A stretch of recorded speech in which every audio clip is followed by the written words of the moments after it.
దేవునికి మహిమ కలుగును గాక. ప్రభునందు ప్రియా దేవుని సంగమ, దేవుని బిడ్డలారా, సమయంలో దేవుని వాక్యమును వినుటకు, దాన్ని ధ్యానం చేయుటకు ఆత్మ తండ్రి అయిన దేవుడు నీకు నాకు మనందరకు ఆత్మ తలంపులు ఇచ్చారని నమ్ముతూ మన రక్షకుడైన యేసుక్రీస్తు యొక్క కృపను బట్టి, ప్రేమను బట్టి అనేక విషయాల్లో చాలా జాగ్రత్తగా తలదూర్చుతూ ఆత్మ తలంపులు కలిగి మనం ప్రార్థించేవారంగా ఉండాలి. ఇవాళ దేవుని సన్నిధికి చేరి స్తుతించుట, దేవుని సన్నిధికి చేరి స్తుతించుట, దీని కొరకు ప్రార్థన చేద్దాం. సర్వోన్నతుడా, సర్వాధికారి అయిన మా ప్రభువా నీకు స్తోత్రాలు. సృష్టికర్తవైన మా ప్రభువా నీకు వందనాలు, స్తుతులు చెల్లిస్తూ ఈ సాయంకాల సమయంలో నీ వాక్యమును బట్టి మేము ప్రార్థన చేయుచుండగా నీ ఆత్మ నడిపింపు, నీ సన్నిధి కాపుదలను అందించి నీ బిడ్డలతో మాట్లాడమని, నీ దాసుడైన నన్ను నా తలంపులు మరుగు చేసి నీ బిడ్డలతో నీవే మాట్లాడి మహిమ పొందమని ఆత్మరక్షణకర్త అయిన దేవదేవిని పరిశుద్ధమైన నామములో అడిగి బ్రతిమాలుచున్నాను పరమ తండ్రి, ఆమేన్. మన తండ్రి అయిన దేవుని సహాయము సన్నిధి తోడుగా ఉండి ముందుకు నడిపించునుగాక, ఆమేన్. ప్రభునందు ప్రియా దేవుని బిడ్డలారా, ఈరోజు పాఠము దేవుని సన్నిధికి చేరి స్తుతి చేసుట. ఈరోజు దావీదు కీర్తన 48వ అధ్యాయం మనం వరుసగా చదువుతున్న వచనాలని, ఆ వచనాలన్నీ కూడా చాలా ఆశ్చర్యంగా కనబడుతున్నాయి బైబిల్ గ్రంథంలో. దేవుని పట్టణమందు, ఆయన పర్వతమందు యెహోవా గొప్పవాడని బహుకీర్తనడి ఉన్నాడు.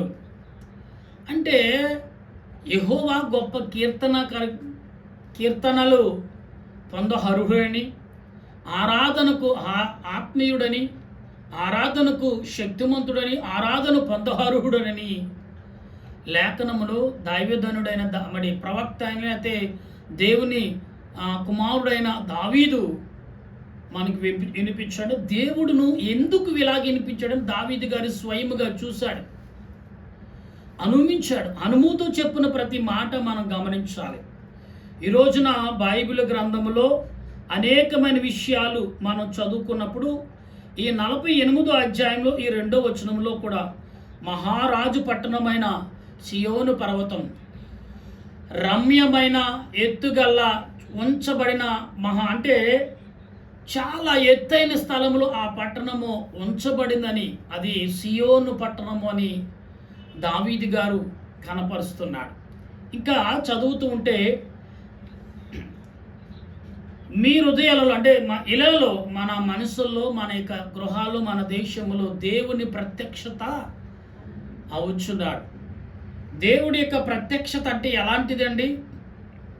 చాలా రకాలుగా విధములుగా ఆలోచిస్తారు. ప్రతీది కూడా వాక్యము, ప్రతిదీ కూడా మానవులకి పోలింది వాక్యం. ఎందుకంటే మానవుడైన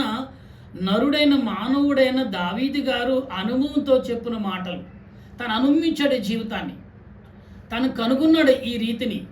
అందుకే ఈ రీతిని నేను కనుగొన్నది, నేను చూసింది, నేను గ్రహించినది, దేవుడు నాకు చూపించింది నాతో అంతమవకూడదని భక్తుల ద్వారా దావీదుకి ఏదైతే దేవుడు కనపరిచాడో, దావీదుకి ఏదైతే దేవుడు చూపించాడో, దావీదుని ఏ రీతిగా నడిపించాడో, దావీదు ఏ రకంగా ప్రార్థన చేసి నెరవేర్చుకున్నాడో, బలపరుచుకున్నాడో, ఇవన్నీ రాబోయే తరము వరకు దేవుడు భక్తుల ద్వారా రచించాడు ఈ మాటలు. ఇది సత్యమండి. దావీదు పట్టణమందు నేడు రక్షకుడు మీ కొరకు పుట్టి ఉన్నాడు అంటే దావీదు అనే పట్టణం ఎందుకు ఆ మాటని, ఆ దావీదు పురములో నుండి దేవుడు యేసుక్రీస్తు ఉదయించాడనే మాటను మనం క్రిస్మస్ కాలంలో చెప్పుకుంటున్నాం. ప్రియులరా, ఒక్కసారి మన జీవితాలు ఒకసారి అన్వయ చేసుకోవాలి. ఎలాగంటే ఇక్కడ రాజులు కూడి వారు ఏకముగా కూడి వచ్చిరి, వారు దాన్ని చూచిన వెంటనే ఆశ్చర్యపడిరి, భ్రమపడి త్వరగా వెళ్ళిపోయిరి. అంటే అక్కడ రాజులు ఏమి చూశారు? త్వరబడి వారు భయపడి వారు అచ్చడి ఏమి చూశారు అంటే ప్రియులరా, దేవుడు ఒక మనిషి ఒక క్రియను చూసి లేదా ఒక దృశ్యాన్ని చూసి భయపడుతున్నాడు అంతే. అతడు జయించలేనిది లేదా అతను హరించేసిది, అతను భయపడి ఏదో వస్తువు చూశాడు, అది నా మీదకు వస్తే నేను హరించిపోతాను, నేను నశించిపోతాను, నేను నా కుటుంబం ఉండదని భయపడుతున్నాడు. దేనికైనా ఒక మనిషిని చూసానా, ఒక జంతువును చూసానా, దేన్నైనా చూసి మనిషి భయపడ్డాడంటే అది అతడు జయించలేని స్థితిలో ఉన్నది కాబట్టి ఆ చూసింది అందుకే భయపడ్డాడు. దేవుడు అంటున్నాడు, నువ్వు కీర్తన గ్రంథం 91లో 14 వచనంలో మాట్లాడుతున్న మాటలు ఏంటంటే 13, 12, 13 వచనాల్లో అతడు నన్ను చూడండి, నువ్వు సింహములను నాగపాములను భుజంగములను అనగద్రొక్కు అంటే సింహములు నాగపాములను త్రొక్కే శక్తి దేవుడిస్తాడు. ఎప్పుడైనా నువ్వు దేవునికి లోబడి, దేవుని ఆరాధనకు లోబడి, దేవుని క్రియలకు లోబడ్డావో ఈ లోకములో నిన్ను జయించే శక్తి ఈ లోకములో లేదు. ఎస్, ఇలా నువ్వు భయపడుతున్నావంటే ఎందుకు భయపడతావు? నీలో తప్పు ఉంది, నీలో పొరపాటు ఉంది, నీలో అపనమ్మకం ఉంది, నీలో విశ్వాసం లేదు, నీలో అబద్ధం ఉంది, నీలో మోసం ఉంది, నీలో దగ ఉంది, నీలో పాపం ఉంది, నీలో వ్యభిచారం ఉంది, నీలో అక్కరం ఉంది, నీలో అన్యాయం ఉంది. ఇన్ని ఉన్నాయి. సుమారు 15-16 అంశాలు మనలో ఉండటం వలన దేని చూసినా భయపడి, దేని చూసినా మనం అధైర్యపడే పరిస్థితికి వచ్చేసింది. ఇలా దావీదును దేవుడు మనకి ఎందుకు చూపిస్తున్నాడు? దావీదు దేవుడు ఏర్పరిచిన వాడు అయినప్పటికీ ఒక మనుష్యుడిగా జీవిస్తున్నాడు. ఎలా జీవిస్తున్నాడు అతను మనం చూస్తే, ప్రసవించే స్త్రీ వేదన ఆ రాజులకి పట్టినంటే, ఎందుకంటే వారు తప్పు చేస్తున్నారు కాబట్టి. వాళ్ళు తప్పు చేసే ప్రతి వాడు భయపడే రోజు ఉంది, భయపడాలి తప్పదు. అందుకే అదే ఆ రోజు తప్పించే నాదుడు లేడు అని పాట ఉంది కదా. ఏమంటే ధనము చూసి దగాపడకు, బలము చూసి బెంగపడకము, ఆ రోజును తప్పించే నాదుడు లేడు అని అంటున్నాడు. ఇదిగో చెట్టుకొక్కరు పుట్టకొక్కరు, పిల్ల తల్లికి లేక తల్లి జాడ పిల్ల కానక, పిల్లగాడగా తల్లికి తెలియక, మరి తండ్రి జాడ పిల్లలకు తెలియక, పిల్లల జాడ తండ్రికి తెలియక అల్లాడిపోతారంట. ఎందుకు బైబిల్ గ్రంథము స్పష్టంగా చెప్తుందంటే, ఈ లోకములో మనుషులందరూ భయపడేవారే. దేవుని యొక్క శక్తి కంటే సాతాను యొక్క కుయుక్తులు చూసి భయపడేవారు. దేవుని శక్తిని చూసి దేవుని యొద్దకు వచ్చి ధైర్యంగా ప్రార్థన చేసేవారు చాలా తక్కువైపోయారు. ఇవాళ సంఘాల్లో విస్తారమైన సంఘాలు, అక్కడికి వెళ్తే అది జరుగుతుంది, ఇక్కడికి వెళ్తే ఇది జరుగుతున్నారు. మీరు ఎక్కడున్నా, ఏ చోటనున్నా దేవుడు ఖచ్చితంగా దీవిస్తాడు. ఎస్, ఎందుకంటే నీలో ఆయన ఆత్మ నెలకొల్పుకున్నావు. నీలో ఆయన ఆత్మ నెలకొల్పుకున్నక్కడ నువ్వు శక్తివంతుడు, శక్తిహీనుడు కాదు. అందుకని అతడు నన్ను ప్రేమించుచున్నాడు కనుక నేను అతను తప్పిస్తాను. యేసుక్రీస్తును ఆరాధనతోనూ, ప్రార్థనతోనూ, విజ్ఞాపనతో ప్రేమను కనపరుచుకున్నప్పుడు ఖచ్చితంగా దేవుడు ఏం చేస్తాడు? నిన్ను ప్రేమిస్తాడు. ఇక్కడ ఇంకా అంటున్నాడు మాటలు దావీదు గారు, అంటే దేవుడు అన్నాడు, నువ్వు లేచి తరిశీతు వాడలను పగలగొట్టుచున్నావు. ఎంత శక్తి ఉండాలి వాడలు పగలగొట్టాలంటే?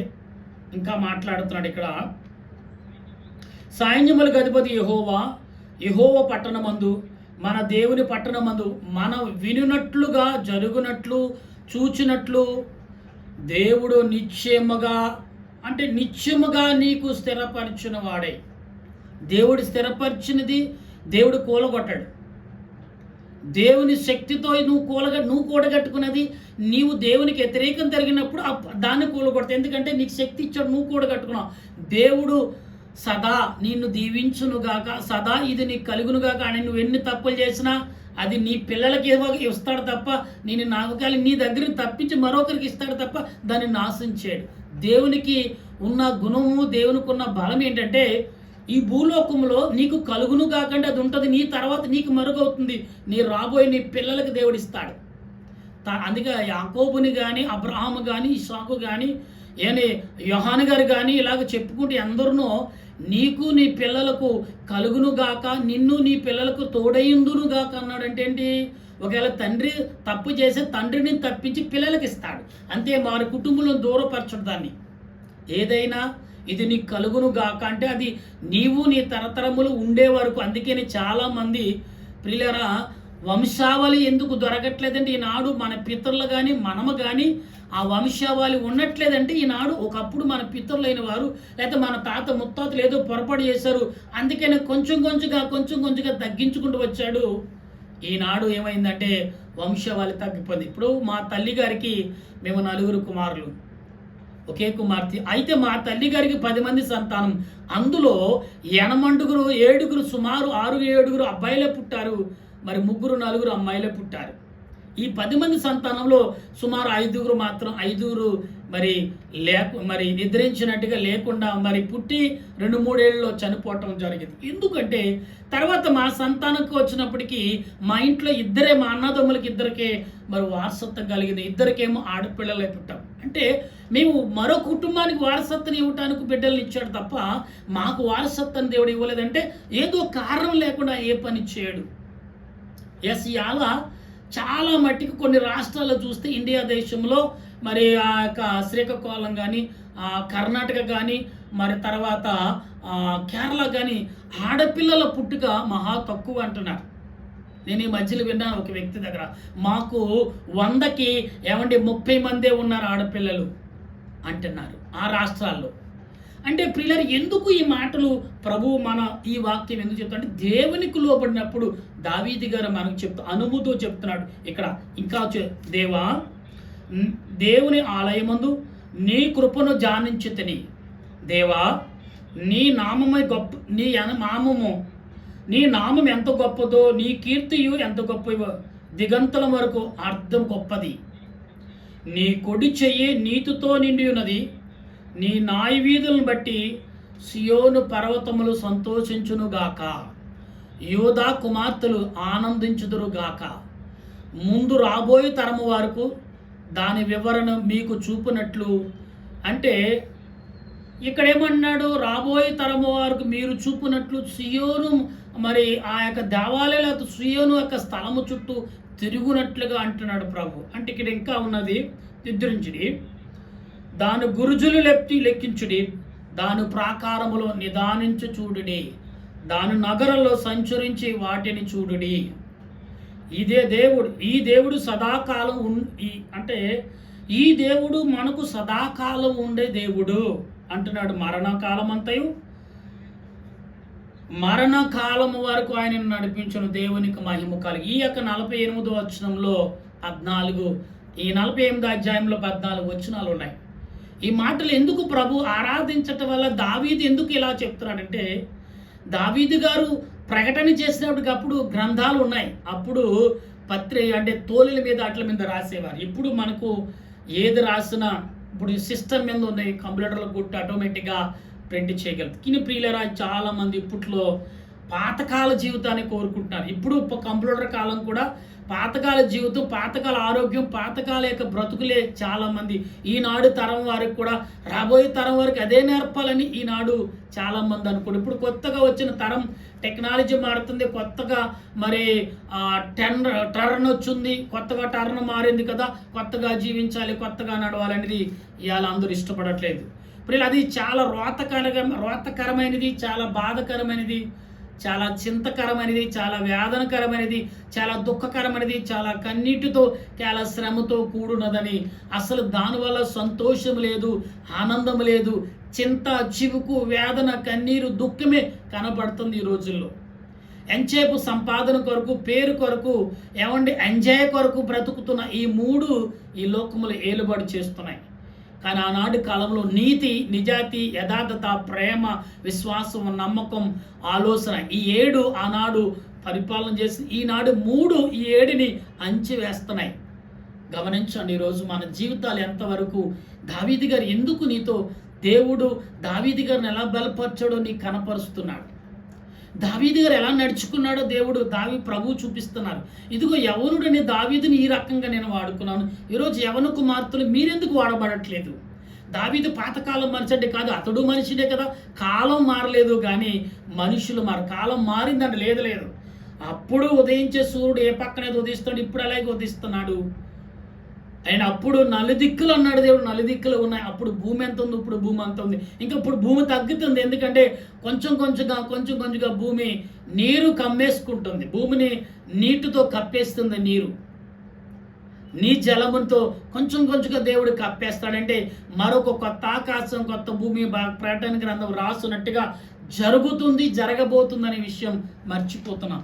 ఈనాడు నేను ఒక సేవకుడిగా, పరిచారకుడిగా, మీలో ఒకడుగా, మీ బంధుమిత్రుడిగా, మీ స్నేహితుడిగా, మీ శ్రేయ అభిలాషగా నేను చెప్పే మాట ఒకటే మీ అందరకు. ఈ రోజుల్లో మనము రాబోయే తరంకి ఏమిస్తున్నాం, రాబోయే విషయాలు మనం ఏం తెలుసుకుంటాం. మనం ఏమి పరిగెత్తుకెళ్ళి పాలు తాగక ఉన్న చోటనే ఆనాడు 10 మంది ఉన్న ఇంటిలోనే ఆడబిడ్డనిచ్చేవారు. ఈనాడు ఒక్కరుగా ఉంటే చాలు, అసలు లేకపోతేనే చాలు అనుకునే దినాలు వచ్చేసాయి. అంటే ఎంత దుర్భారతమైన జీవితానికి వెళ్తున్నాం మనం. ఇప్పుడు 2-3 ఉన్నా కానీ పెద్దగా గృహాలు ఉన్నాయి, ఇల్లులు అయితే పెద్దగా ఉన్నాయి, కానీ మనుషుల హృదయాలు మాత్రం కొంచెంగా ఉన్నాయి. ఎవరికి వాళ్ళు, పిల్లకొక రూము, తల్లికొక రూము, మరి మనవడికొక రూము, ఇలాగా బెడ్రూమ్లు 10 బెడ్రూమ్లు ఉన్న ఇల్లులు అంటున్నారు. పలానోడు అంత ఇల్లు ఉంది, పలానవాడికి ఎంత సుందరంగా ఇల్లు అని చెప్పి, హృదయం ఎంత సుందరంగా ఉందో, హృదయం ఎంత తేటగా ఉందో, హృదయము ఎంత మెలకుగా ఉందో కనపరచలా. ఇది మేము ఇల్లు కట్టుకున్నాం. ఒకప్పుడు రేకులు మరి గృహాలలో కానీ, లేకపోతే తాటేకింట్లో కానీ, పూరు గుడిసెలో ఎంత సంతోషంగా ఉన్నారు. ఇలా సంతోషం ఉందా? బంగళాలు కట్టుకున్న లక్షలకు పోసి కోట్ల రూపాయలు ఖర్చు పెట్టి, కానీ ఆ గృహంలో కోట్ల రూపాయల బంగళాలు కనపడతాయి, కానీ ప్రేమ, విశ్వాసము, నమ్మకం కనపట్లేదు ఈ రోజుల్లో. లేదండి ప్రియులారా, నేను హైదరాబాద్ పట్టణం వచ్చి సుమారు 10 సంవత్సరాలు ఒకే గదిలో ఉన్నాం. నా పిల్లలను వేసుకుని ఎవరు వచ్చినా అందులోనే నివసించేవాడు. అదొక ఆనందం. ఎవరైనా కదిలితే ఎందుకు కదిలారని ఉలుక్కు పడలేగటం, ఎవరైనా దగ్గుతే ఏమైందని అడిగేవారు. ఈనాడు అలాగే దగ్గుతున్నాడో, వాడు తుమ్ముతున్నాడో, ఏ ప్రదేశంలో ఉన్నాడో తెలియదు. అవతల వాడు డోర్ తీస్తేనే తప్ప అవతల వాడు ఎలాగున్నాడో తెలియని పరిస్థితుల్లో మనం జీవిస్తున్నాం. భార్యాభర్తలు అంటే తలుపు వేసుకున్నారంటే అన్యోన్యంగా వారు జీవిస్తారు, ఆనందంగా ఉంటారని ఒక విషయం. కానీ ఇక్కడ అలా కాదు. చిన్నవాడు తలుపేసుకున్నాడు, పెద్దవాడు తలుపేసుకున్నాడు, వృద్ధుడు తలుపేసుకున్నాడు, వయసులో వాడు తలుపేసుకుంటాడు. ఎవరికి ఏ సమాధానం చెప్పాలో తెలియని పరిస్థితులు ఈనాడు ఉన్నారు ప్రజలు. దావీదు గారు చెప్తున్న మాట ఏంటంటే, ఆత్మ తలంపులు కలిగి నువ్వు దేవుని స్తుతిస్తే రాజులు సహితం భయపడతారు, కానీ నువ్వు భయపడే పనులేదు. ఇలా నువ్వు భయపడుతున్నావంటే నువ్వు తప్పు చేశావు. చిన్న పాము కూడా నిన్ను భయపెడుతుంది, చిన్న ఈగ చిన్నది కూడా నిన్ను భయపెడుతుంది, ఒక కంటి కనపడి వెళ్ళిపోయే పురుగు నిన్ను భయపెడుతుందంటే నువ్వు ఎలాగ జీవిస్తున్నావు అంటే నీ మనసులో అపవాది యొక్క బీజం ఎక్కువ ఉంది, దేవుని శక్తి బహు తక్కువగా ఉంది. అందుకే నీలో నా ఆత్మ కృంగుతూ శరీరం కృంగిపోతుంది. ఆత్మ ఎప్పుడైతే దృఢంగా ఉంటుందో శరీరము బలంగా ఉండేది, ఎముక బలం పెరుగుతుంది, ఆయుష్ పెరుగుతుంది. ఇలా తింటే ఆయుష్ పెరుగుతుందని చాలామంది డాక్టర్లు చెప్తున్నారు. ఇది తినండి, ఇలాగుండండి, అలాగుండని మీడియా టెక్నాలజీ వచ్చిందని చెప్తున్నారు. ప్రియులరా, ఒకప్పుడు దేవుడు ఏమి తినమన్నాడు, ఎలా తినమన్నాడు అన్ని బైబిల్లో పాత నిబంధన గ్రంథం నుండి కొత్త నిబంధన వరకు 66 పుస్తకాలు చాలా స్పష్టంగా ఆహార విధానం, ఆహార పద్ధతి, ఏ సమయంలో ఎప్పుడు తినాలో అన్ని చెప్పాడు దేవుడు. ఎవరు సాయం మరి నిపుణులైన వారు చెప్తున్నారు అని కాదు, బైబిల్ బేస్ చేసుకుని రాసి పేర్లు పొందువారే తప్ప ఎప్పుడో దేవుడు సృష్టి కాలములోనే మనకు అందించాడు. మీకు సంగతి తెలుసా, ఆదాము తిన్న పళ్ళు పలహారాలు అంట మనం కూడా తినకపోవచ్చు, ఇలా ఉన్నాయి. ఆ పళ్ళు ఆయా దేశాల్లో ఉన్నాయి, కానీ ఆనాడు కాలంలో ఏదోను తోటలు అన్ని ఒక చోటే ఉన్నాయి ఆదాముకి. కానీ ఒక పండు మాత్రం తినొద్దు అంటే, ఎందుకంటే అది అనుకోని రీతిగా కలిగిందో దేవుడో సృష్టించాడో తెలియదు, కానీ జీవవృక్ష ఫలము అంటే ఆ పండు తింటే నీవు పరలోకంలో జ్ఞానవంతుడు, పరలోకంలో జ్ఞానం, భూలోకంలో అపవాదికైన పాపం చేసేవాడు వాడు ఎంత చేస్తాడు అని ఆ తెలుగు కూడా చూశాడు. కాబట్టి ఇలా మనం అనేక భాషలైనాం. అందుకే ప్రజలందరూ బాబేలు గోపురం కట్టినప్పుడు పరలోక జ్ఞానముతో బాబేలు గోపురం కట్టారు. అంటే ఆకాశానికి నిచ్చెన వేసేస్తున్నారు. భూమి మీద నివసించండి రా బాబు అంటే ఇవాళ మనం ఆకాశానికి నిచ్చెనంటే బిల్డింగ్లు కడుతున్నాం. ప్రియులారా, ఆకాశం మీద భూమి ఆకాశం తగ్గిపోతే వయసులో ఎముక బలం తగ్గిపోతుంది, ఆయుష్ తగ్గిపోతుంది. నేను ఫలానా ఎన్నో ఫ్లోర్లు, మాది 35వ ఫ్లోరు, మాది 45వ ఫ్లోరు, మాది 50వ ఫ్లోర్ అని చెప్పుకుంటున్నాం, కానీ మేము నేల మీదే బ్రతుకుతున్నాం. ఫలానా చోట మా ఇల్లు అని చెప్పలేకపోతున్నాం. ఇల్లు చెప్పినా కానీ ఏ ఫ్లోర్ అని అడుగుతున్నారు ఈరోజు. హౌస్ నెంబర్తో సహా చెప్పాలి. పిల్లలు ఒకప్పుడు ఇంటికి వెళితే వాకలు బయట ఉండగానే పరిగెత్తి వచ్చి ఆహ్వానించారు. ఇప్పుడు గుమ్మాలకి వెళ్ళి బెల్ల కొడితేనే కానీ అతను మనవాడో కాదో తెలియని పరిస్థితులు ఉన్నాం. ఎంత దౌర్భాగ్య జీవితానికి మనం జారిపోతున్నాం. డెవలప్మెంట్ అవ్వచ్చు, కానీ ఆత్మీయతను కోల్పోతున్నాం, గుర్తుపెట్టుకోండి. సంతోషాన్ని కోల్పోతున్నాం, గుర్తుపెట్టుకోండి. సంపాదన కోల్పోతున్నామా? సంపాదన ఎలాగే వస్తుంది, కానీ మహిమను, ఆనందాన్ని, నీ ఆరోగ్యాన్ని, ఆయుష్ను కోల్పోతున్నాం. పిల్లరా, ఈనాడు సంపాదనకు పరిగెత్తు ఒకప్పుడు సంపాదన కొదువులేదు, ఇంక ఇప్పటికంటే ఎక్కువ ఉంది అప్పుడు సంపాదన. పాడి వల్ల, పంట వల్ల, ప్రకృతి వల్ల ఏమండి తినే ఆహారం అనేక రకాలుగా సంపాదించుకోరు. 10 మందికి పెట్టేవారు. ఒకప్పుడు ఎవరింటికి వెళ్తే ఏం చేయరు? మజ్జిగ ఇచ్చేవారు, లేదా కాఫీ కానీ ఇచ్చేవారు. అప్పుడు కాఫీకి మజ్జిగ లోటు లేదు.